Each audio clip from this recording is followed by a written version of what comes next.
Welcome back to another episode of Legend the Comic. I'm gonna get right into it. Ain't no hesitation. What is going on with the people that's trying to pass a law for transgender men to play in the sports with women? I want to know what y'all think about it, but I'm gonna tell you what the fuck I think about it. I think that that is not equal. I know that that is not equal, and not because it's a transgender man. It's because it's a man. Period. Women have worked too long and too hard and put too much struggles and went through too much to finally to get sports the way they wanted and needed to be for to let men come in and play right along aside of them and steal their credit. This is the proof right here. If it was so equal that a man could play the same sports as women in their league, then women would be in the NFL. So that's the proof right there. If you put a woman in the NFL, not saying a woman can't take it, because a woman is strong, but the physicality of being in the NFL, women will be getting the wind knocked out of them. They will be getting hurt very dramatically. Would be messing with their ability to have kids. I mean, it would put knots and sores and wounds on them. I mean, it just wouldn't be appealing for the lady to still be a lady playing in a barbaric sport like the NFL. So why the fuck can a man put on a basketball uniform and play in the same league that they already don't pay women shit and outshine the woman because he's more strong and physical capable?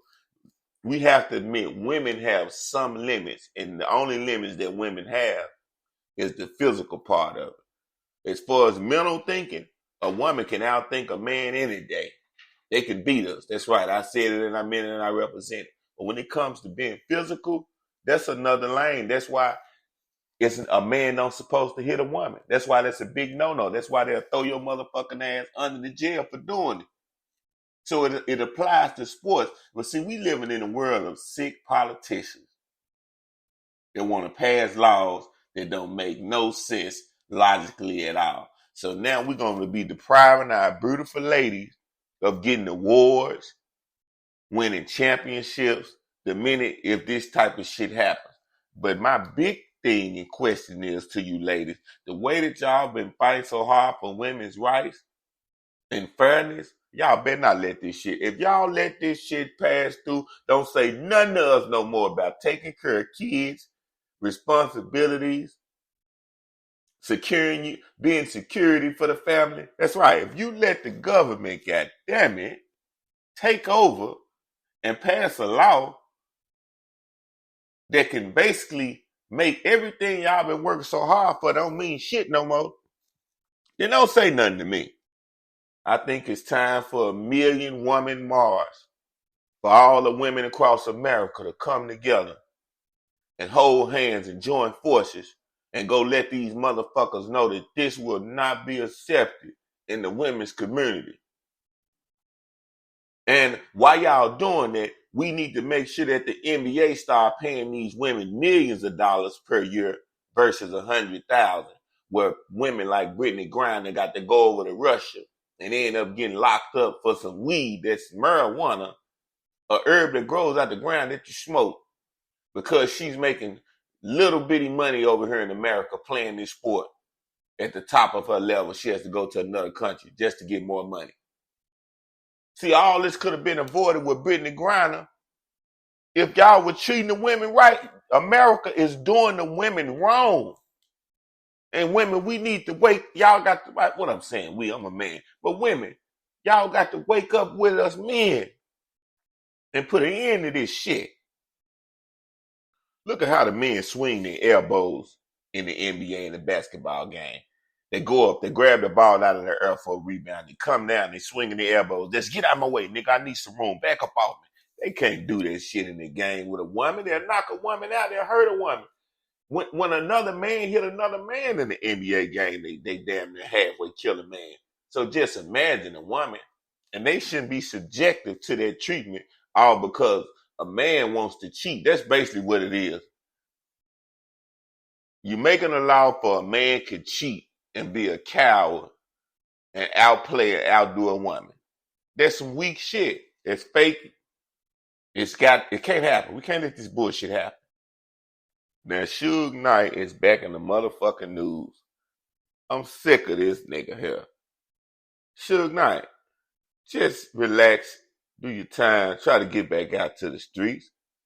You sound like an old grumpy man that's mad at the world because of what life has dealt you and what you made life dealt you. Because you created this shit, Suge Knight. You could be free right now if you wanted running around like a motherfucking bull master, snapping and biting and growling at everything you see. Trying to run shit, trying to bulldoze and bully shit. And see, that's what niggas don't know. Niggas don't realize. Niggas know it. Niggas just don't give a fuck. For decades, we have seen people that want to be tough, that think that they can do what they want to do anytime to anybody.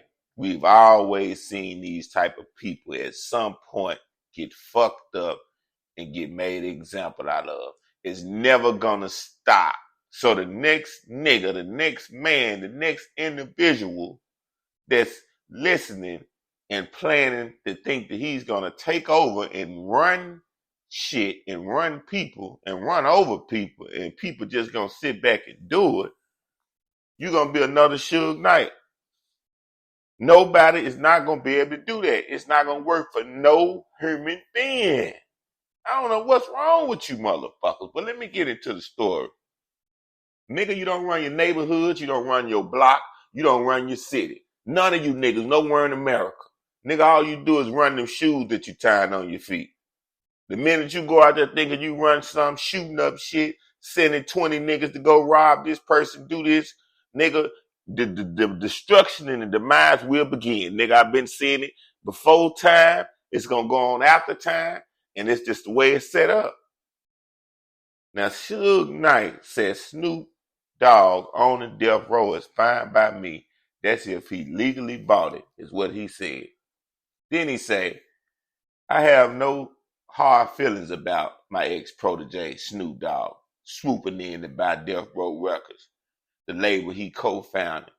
But he's skeptical about the legality of the transaction. And first of all, you don't own the motherfucker no more, so why are you skeptical? He just want to have something to say from the cell that can reach the internet so he could try to stay relevant.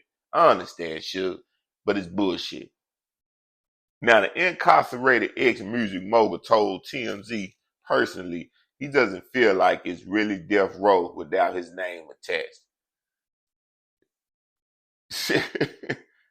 Nigga, if I go buy an apple out the store and come home and make an apple pie, that motherfucker is my apple pie, nigga. It don't matter because I made it with an apple. It don't matter who made the name of apple. It's my apple pie now, nigga. Suge Knight, you played out a decade ago. Nobody don't like an ignorant motherfucker but the people around you that's indulging in the ignorance with you.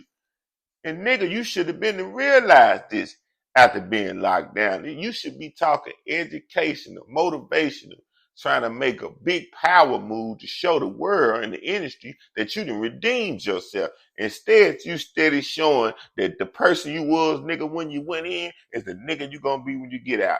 Even worse, with a sour taste in your mouth, nigga. Now, he says, with that being said, he floated a theory that his ex-business partner, Michael Harry O., committed bankruptcy fraud to get the company out from under Suge. Now, you see this shit? Now he wants to be a snitch. I told you, that nigga is rotten. He says that Michael Harry O. committed bankruptcy fraud to get the company out from under Suge. Now, he wants to throw this out there so the people can go look into Harry O. Boy, nigga ain't shit when their life is over. Boy, a rotten nigga gonna be a rotten nigga. Now, he spoke from the California State Penitentiary where he's doing 28 years of voluntary manslaughter. and he claimed the label was only forfeit after a lawyer failed to attend court, so he lost it in 2013 default judgment. He considers the whole bankruptcy proceeding, which screwed almost all of the death row artists, a sham in his eyes, a direct violation of the law. Nigga, you was stealing money when you was with Death Row too, nigga. Death Row wasn't a record label. Death Row was a gang, nigga, a terrorist organization. Nigga, you was terrorizing shit because you had a bunch of niggas that run behind you and do shit for you. I don't care what niggas saying. I stand on this. Yeah, when you got a lot of niggas with you, you could do a lot of shit. But nigga, if you don't go out there by yourself and do all the shit that you got these niggas doing by yourself, I ain't talking about when I'm watching you, nigga. I don't have no respect for you. I don't have no respect for ignorant nigga anyway. Now, circumstances in life and what you got to do to get through it, we do what we got to do if we come from the streets. I ain't knocking that. But a nigga that's just evil for no reason, I can't stand that type of nigga. A despicable nigga. Garbage to the garbage. A roast that you step on. Now, he say one problem with his theory is he don't think Snoop had nothing to do with the bankruptcy case. He just purchased it in 2022. And he said Harry O had no involvement, at least publicly, in that transaction. So this nigga is doing homework from inside the jail. But see, they got a new program you niggas don't know about. That's why I've been said the streets is over.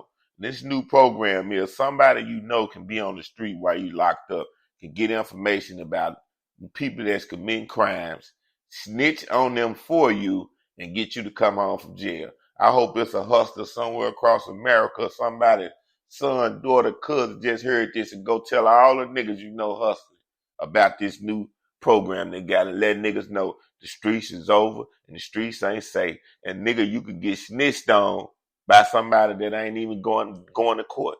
They can help the person out that you know that's locked up. You think, oh man, my nigga locked up, he doing time, he finna come home. Yeah, and somebody on the street watching you finna bring him home. Just gave the game, nigga. Okay, now in his upcoming TV series on BLK Prime, Suge says all truth will be revealed from his lens and also share his favorite releases from the label, with the Murder Was the Case soundtrack ranking exceptionally high in his book. After seeing the 1994 film Natural Born Killers, Suge said he was approached by the studio to contribute a song that had to relinquish creative control.